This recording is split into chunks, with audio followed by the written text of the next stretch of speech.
Saudara, sekarang kita membaca dalam kitab Matius 5 ayat 43 sampai 48, yang mana di sini tentang kasih Allah yang luar biasa dan bagaimana kita bertindak terhadap orang lain berdasar ajaran Yesus Kristus ini. Mari kita baca. Kamu telah mendengar firman, kasihilah sesama manusia dan bencilah musuhmu. Tetapi aku berkata kepadamu, kasihilah musuhmu dan berdoalah bagi mereka yang menganiaya kamu. Karena dengan demikianlah kamu menjadi anak-anak Bapamu yang di surga, yang menerbitkan matahari bagi orang yang jahat dan orang yang baik, dan menurunkan hujan bagi orang yang benar dan orang yang tidak benar. Apabila kamu mengasihi orang yang mengasihi kamu, apakah upahmu? Bukankah pemungut cukai juga berbuat demikian? Dan apabila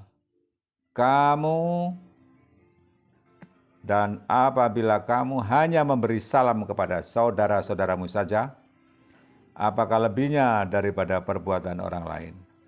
Bukankah orang yang tidak mengenal Allah pun berbuat demikian? Karena itu, haruslah kamu sempurna, sama seperti Bapamu yang di surga adalah sempurna. Jadi kita tahu kitab Matius ini latar belakangnya diberikan kepada orang Yahudi dengan bukti utama adalah silsilah Tuhan Yesus dari garis keturunan Yahudi sebagai anak Daud. Nah, dengan pernyataan-pernyataan di kitab Matius tanpa penjelasan apapun tentang sesuatu adat istiadat yang berlaku pada ayat-ayat itu diberikan, itu menunjukkan bahwa orang yang membaca tentang kitab Matius ini dapat mengerti bahwa ini sudah merupakan adat istiadat orang Yahudi. Dan salah satu yang dinyatakan dalam ayat ini adalah dalam ayat 43 bahwa kamu telah mendengar firman.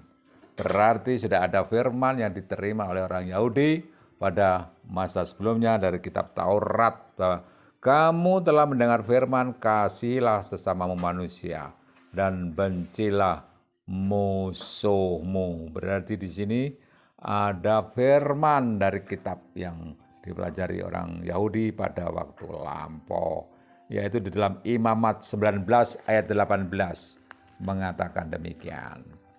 Imamat 18 ayat Imamat 19 ayat 18. Oke, Imamat 19 ayat 18 mengatakan, janganlah engkau menuntut balas dan janganlah menaruh dendam terhadap orang-orang sebangsamu, melainkan kasihilah sesamamu manusia seperti dirimu sendiri. Ayat 17-nya dikatakan, janganlah engkau membenci saudaramu dalam hati, tetapi engkau harus berterus terang menegur orang sesamamu, dan janganlah engkau mendatangkan dosa kepada dirimu karena dia. Janganlah engkau menuntut balas dan janganlah menaruh dendam terhadap orang-orang sebangsamu, tetapi kasihilah sesama manusia seperti dirimu sendiri. Nah, di sini dikatakan seperti itu. Lantas ayat 43 dikatakan, kasihilah sama manusia dan bencilah musuhmu. Nah, apakah di ayat Imamat itu dikatakan bencilah musuhmu?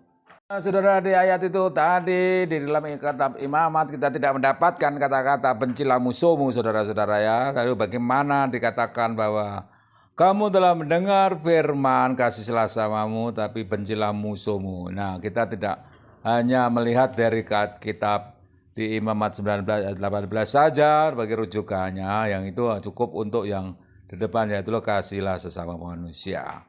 Tapi yang soal bencilah musuhmu, kita tentu melihatnya dari ayat-ayat yang lain yang ada di dalam Alkitab, karena di situ hanya dikatakan kamu telah mendengar firman. Jadi firman itu bukan hanya satu atau dua saja, tapi keseluruhan firman yang kita baca secara komprehensif. Dan kita tahu di dalam kitab Mazmur 137 di situ ada mengisyaratkan untuk membalas dendam. Kalau membalas dendam berarti kan membenci orang yang sudah berbuat jahat pada kita. Dendam ada dalam diri kita.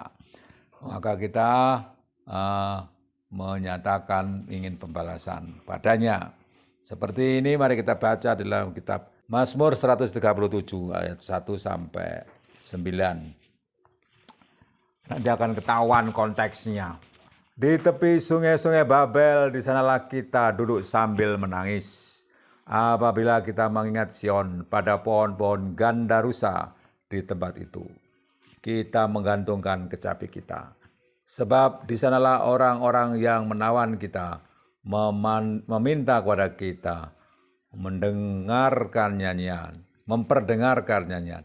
Dan orang-orang yang menyiksa kita meminta nyanyian sukacita. Nyanyikanlah bagi kami nyanyian dari Sion. Bagaimanakah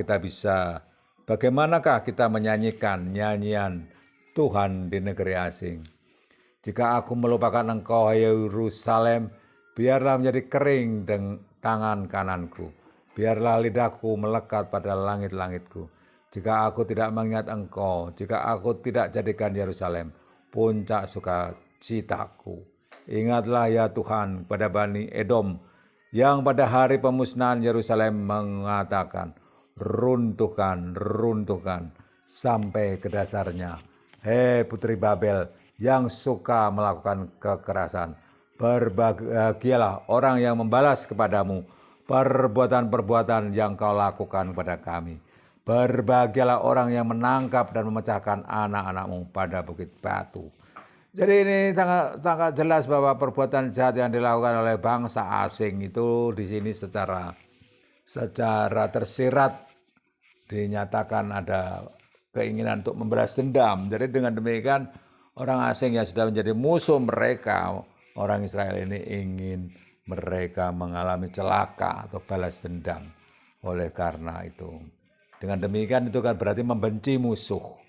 Jadi maka yang dikatakan di dalam kitab Matius pasal 5 ayat ini dikatakan, kasihlah sama manusia tapi bencilah musuhmu. Itu adalah mengenai ayat-ayat dalam perjanjian lama seperti ini. Nah di situ seperti tadi dikatakan yang paling jelas ayat 8. Hai putri Babel yang suka melakukan kekerasan, berbahagialah orang yang membalas kepadamu perbuatan-perbuatan yang kau lakukan pada kami.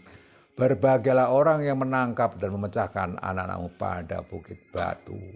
Nah, di sini dikatakan bagaimana mungkin berbuat baik pada orang jahat, seperti yang dinyatakan ayat 3.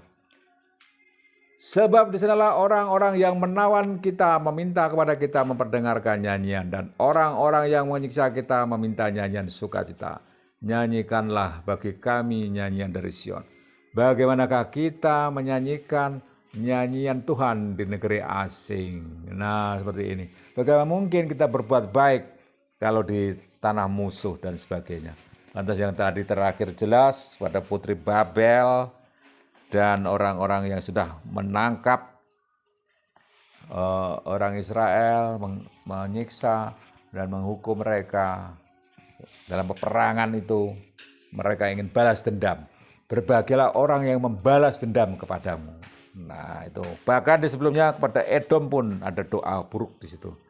Ingatlah ya Tuhan kepada Bani Edom yang pada hari pemusnahan Yerusalem mengatakan, runtuhkan, runtuhkan sampai ke dasarnya. Nah di sini ada doa yang buruk untuk orang Edom yang sudah mendoakan buruk untuk Yerusalem. Nah ini dalam perjanjian lama jelas bagaimana maksud dari ayat dalam perjanjian baru tadi yang mengatakan supaya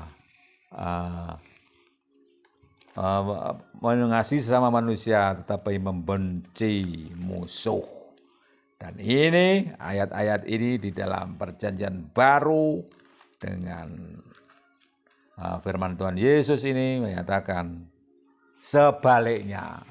Jadi Kamu telah mendengar firman, kasihlah sama manusia dan benci musuhmu. Nah ini sekarang Tuhan Yesus mengatakan, tetapi aku berkata kepadamu, kasihilah musuhmu dan berdoalah bagi mereka yang menganiaya kamu. Ini berkebalikan. Berdoa itu kan menginginkan sesuatu celaka pada mereka. Dan Tuhan mengatakan, jangan lakukan itu. Lakukan, doakan musuhmu. Orang yang sudah menganiaya kamu. Karena dengan demikian, kamu menjadi anak-anak Bapa di surga. Ya. Yang menerbitkan matahari bagi orang jahat dan orang baik. Jadi tidak pandang bulu pada orang jahat dan orang baik, Tuhan itu kasih. Ya, dan menurunkan hujan bagi orang yang benar dan orang yang tidak benar. Jadi hujan itu bukan hanya milik orang yang benar, tapi juga milik orang yang tidak benar. Nah, kalau kita hanya memberi kebaikan kepada saudara kita saja, apa bedanya dengan orang lain? Orang yang tidak mengenal Tuhan pun melakukan hal itu. Nah, itu adalah kesempurnaan yang diharuskan oleh Allah pada kita. Seperti Bapamu yang di surga adalah sempurna.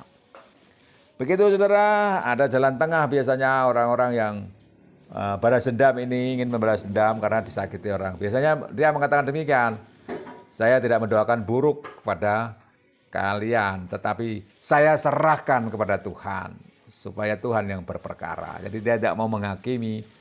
Apakah itu bisa disebut sebagai cuci tangan? Nah, saya tidak tahu.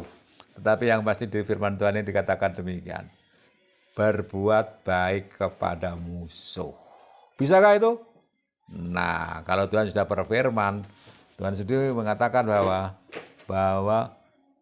segala sesuatu yang percobaan diberikan kepada kita tidak akan melebihi kekuatan kita. Dan ini demikian Tuhan tahu bahwa kita akan bisa melakukannya. Dan lebih dari itu semua saudara, yang pasti pada saat ini kita belajar tentang kasih Allah, tentang sifat Allah yang maha kasih itu, ternyata Allah itu maha kasih, maha sempurna, yang tidak membalaskan kejahatan kepada orang lain dan sebagainya. Itu adalah kasih Allah yang sempurna.